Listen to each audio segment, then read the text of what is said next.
Get ready to see what some believe could be the first accurate depiction of Jesus Christ. Computer artists took the image imprinted on the Shroud of Turin and transformed it into this moving 3D depiction of the man who may be Christ. It was unveiled for the first time last night in a History Channel documentary. We are joined this morning by the man behind this amazing project, computer artist Ray Downing, and we also have with us this morning Fox News contributor Father Jonathan Morris. Good morning. Thank you. So nice to have you here. Ray, let's start with you. How long did you work on this? About a year. And what was the process? And is this authentic? The process was to take the pictures of the Shroud taken in the 1970s, bring them into the computer, analyze them, remove the distortion, and try to take out the 3D information that's in the Shroud in order to create a statue from a flat picture. It would kind of help because the Shroud is unusual. It has 3D information encoded right into it, and that's to say that there's a statue encoded into the image. It's an instruction set for building a statue of the face of Jesus. The biggest problem was distortion. The image is distorted because it wrapped over a face at the time of the exposure. When you unwrap it, distortion happens. You have to put it into the original draping shape, analyze that, bring that into the computer, and then slowly pull the information back out to get the face of Jesus.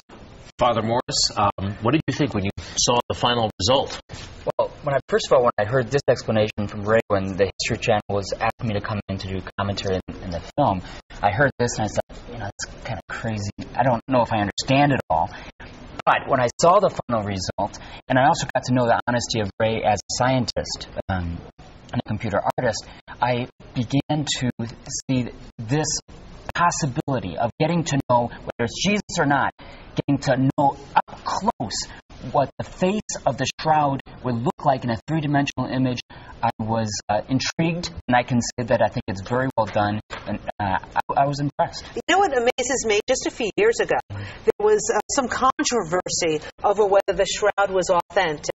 Sure. Now, with your investigation and your process, what conclusion did you come to? Well, carbon-14 dating is now known. It's not a matter of opinion. It's known to be not true. It's not accurate. It's out by at least 68 years. The reason that is an artist painted a picture of the Shroud with the burn holes in it, and that's been accurately dated to 68 years before the latest carbon dating.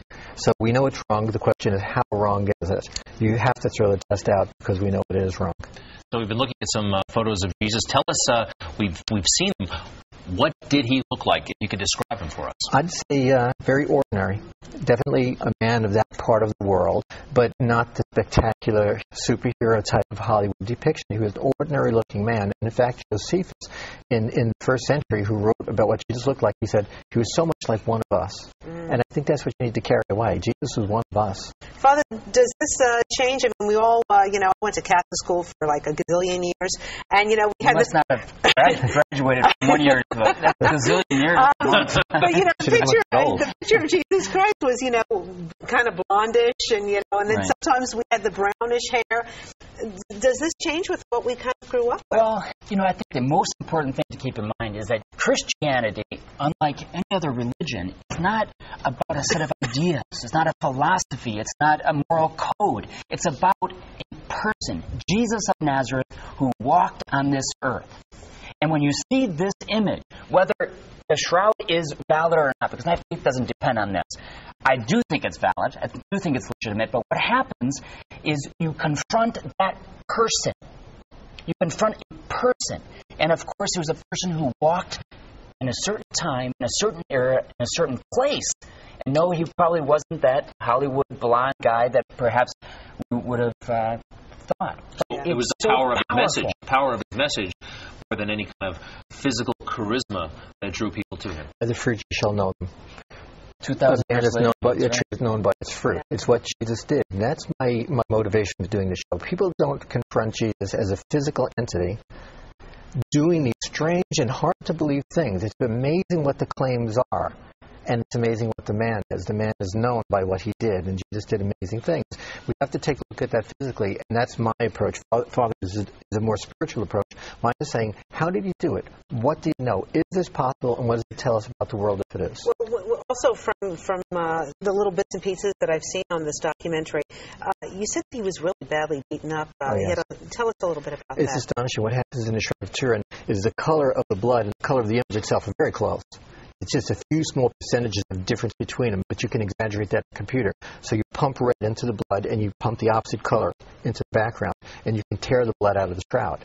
And we did that in order to put it on our 3D model. So the blood on the model, the computer model, is Jesus' blood placed on there just like it was. It's an amazing amount of blood there. Ray Downing and Father Jonathan Moore, thank you so much. Thank you for this work. It's Thank on the History Channel, and we can see it again. I think we had it on last night. It'll be on throughout the month. This Saturday, I believe. Saturday, 8 o'clock, Sunday at noon. Thank you so much. Happy Thank you Easter. both.